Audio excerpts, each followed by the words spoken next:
n'ọsụ ite ụkwa kesh and ijele na-amụsị ụlọ ndị ọsụ ite ụkwa ibe ha ọkụ adịkwa atụ mmadụ egwu enweela emeni mana ha kwetara ekweta today na ọ na-eme they believe am and one thing with them ha dị ekwu eziokwu ha kwetara ekweta na ọ na-eme mụ ka m nọ na-achọ abịa na oge ibe anyị na-aga we go nowhere enwe ibe anyị na-aga na we no be them buru na ụbịa ọpọlọ dị ho 300 something na-amụta nka n'obi obi obodo ole fọrọ n'ime ọhịa ka anyị bi akwatụsị ụlọ ndị mmadụ ha na-achụ ndị ESN aghatụ ha egwu aghatụ nna egwu aghatụ nna egwu mmadụ ọ na-agụchi mmanụ ogbuligwe tiri ebubu ya ogbuligwe tiri ihe nwetụ n'oge udu ha kpatara ma ndị ahụ ji sokwuru tụrụ arịtụ jụọ na ijele ha utikeshi ọsọ ha afa they believe am lekwe ya ntiri ntiri n'ime ọhịa ka anyị biri today being 10 of March 2026 lekwe ihe ndị Nigerian Army na-eme lọsụ ihite ụkwa ha na-amụkosi ụlọ ndị mmadụ ọkụ lọsụ ihite ụkwa ha mụrụ up to 10 houses ọkụ lọsụ ihite ụkwa ndị amịla ndị ebube agụ ndị ọsụ kpọtara ha akpọta na-amụsị ụlọ ụmụnne ha ọkụ a na-amụsị ụlọ ụmụnne ha ọkụ lọsụ ihite ụkwa ndị amị ebube agụ DSS wete ndị ọsụ zuru ume kpọ ha bịa na ha na-achọ ụmụ ọma ya dị ihe ụlọ ha mụsịrị ọkụ lọsụ ihite ụkwa ndị elemofa na-achọ ụmụ ọma mụọ ụlọ ụmụnne ha aka nọ na-ahụkwa ya ịghọta hapụ ha sị na ha na-achọ ụmụ ọma a na-abịa na-amụ ụlọ ndị mmadụ ọkụ a na-amụ ụlọ ndị mmadụ ọkụ lọsụ ihite ụkwa today being 10 of March 2026 lekwenụ ya mba ụwa na-awachikwana ya agwa ka nọ na-amakwa maka echi aghasị na ụmụ ọma na-amụ ọkụ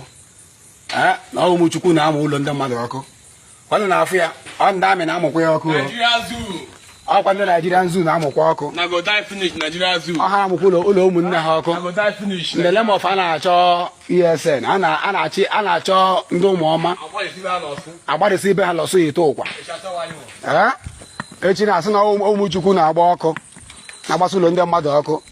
ọgwụ ijele witi keshi ọsụ akpọkwa ha abịa lekwa na ụzọ ha si bịa ọ ka nọ na confirm kwa ya kwa na afọ ụzọ ha si bịa ya ụkwa mmụta nka lọsụ ihite ụkwa kesh and ijele na-amụsị ụlọ ndị ọsụ ihite ụkwa ibe ha ọkụ ka nọ confirm kwa ya adịkwa atụ mmadụ egwu enweela emeni mana ha kwetara ekweta today na ọ na-eme they believe am and one thing with them ha dị ekwu eziokwu ha kwetara ekweta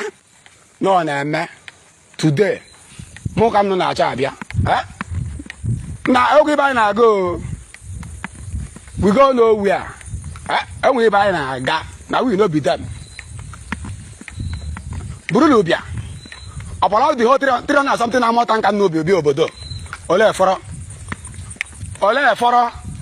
na-agwa na mba ụwa eziokwu ihe na-emenụ ihe a na-eme ụnụ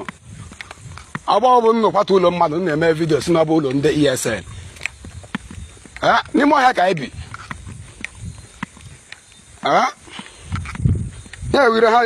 ire ha bụ bịa ọ ga nọ na-afụ ya akwatụsị ụlọ ndị mmadụ of ESN ha na-achụ ndị ESN aghatụ ha egwu aghatụ nna egwu mmadụ oketekpa ya ụzọ ha si bịa up to 10 houses ka a mụrụ ọkụ lọsụ ihite ụkwa 10 houses ka a mụrụ ọkụ lọsụ ihite ụkwa na-elekwa na ya keshọpụ ndị mmadụ nọ n'afọ ya ha sịrị kọmpandụ mmadụ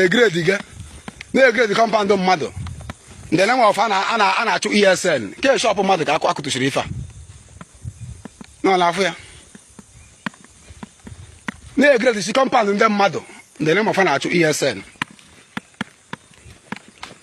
ọ nọ n'afọ ya up to 10 houses ka ha mụrụ ọkụ today 10 ka ha mụrụ ọkụ today n'Orsu hite ụkwa ọ na-agụsị mmanụ ogbuli gwetiri ebubu ya ọ na-agụsị mmanụ ogbuli gwetiri ihe wetin n'oge udu ha kpatara ma ndị ahụ jisi okwuru tụrụ arịtụ jụọ na ijele ha ụdị kesh ọsọ ha afa they believe am lekwe ya ntiri n'ime ọhịa ka anyị biri anyị ebiela ụlọ mmadụ nna m ghọrọ ụlọ ụmụnne nna ọkụ ụlọ na-edestroy ụlọ ụmụnne nnu the name of ụnụ na fight is a security network na afọ ya ya efes ndị mmadụ ha si kọmpadụ mmadụ tiwa kọmpadụ mmadụ ntutu si ya bata ha kụtụrụ ụlọ 4 saịdị a mụọ ụlọ 10 ọkụ saịdị a kewe obi ndị obodo a lee ya okuru mmọnwụ ha ndị obodo a ka akụtụchiri mụọ ọkụ ya bụ na onye na-ekwu ikpe abụghị onye obodo nke ọ na-asị obi ndị today being 10 of March 2026 ka ihe a na-eme n'Orsu hite ụkwa anyị gbara ha ọsọ na ha mende fa kpatara na ọ na-eme ejire m ogbuli gbele ha n'iyi since over this war bidoro since 3 weeks na ha akpazi nkata chọrọ m bịa na we no be them ha ma ole ha ji anwụ na ọ na-agbachasọ agụọ mind ama nke ama nke ọzọ as long as na ala Biafra ka anyị na-azụ ha na-azụ freedom ka ọ dụrụ okwu mmadụ ya ka mma Nigerians hapụ Borno steeti hapụ Zamfara hapụ Kaduna ibe Boko Haram na-egbu ha ibe ha na-enwe ike ewụla aka ndị Igbo ntọ nnụ ndị politishan ndị Igbo ntọ nnụ Chukwu ga-akpọ m n'ọkụ na-enwe ike ịhụ ihe ọma n'ụwa nnụ generation na-enwe ike ịhụ ihe ọma nnu ugbu aka nri na-egbute ọnwụ na-egbu aka ekpe nnu ga-egbute ọnwụ famili niile ga-egbutecha ọnwụ ma nwa mụrụ taa na famili nnu ga-egbute ọnwụ ike ịhụ ihe ọma lego ha na-eme famili ndị mmadụ ụlọ ndị mmadụ akụtụchikwa ụlọ ndị mmadụ Orsu hite ụkwa Orsu hite ụkwa ha na-akụtụchi famili ndị mmadụ edestroy ụlọ ndị mmadụ the name of a na fight is a security network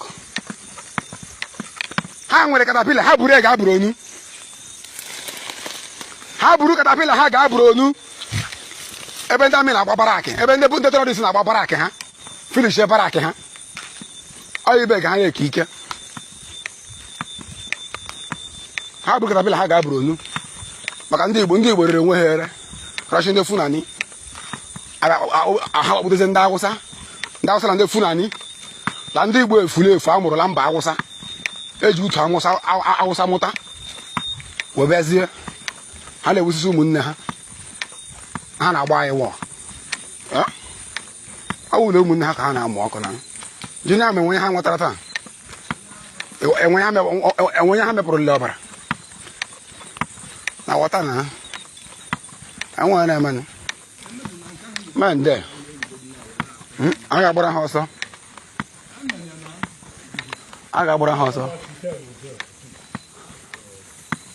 lekwe ya ụlọ mmadụ dị ihe ka ha mụrụ ọkụ up to 10 houses ka ha mụrụ ọkụ today n'Orsu hite ụkwa ha bụrụ katapila ha bụrụ onye gara eme ha I withdraw your army to the east before you will know terrorists will take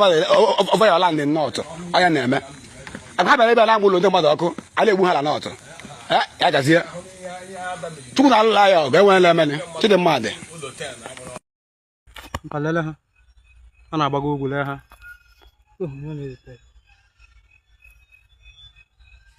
ọ ha adịghị nsọ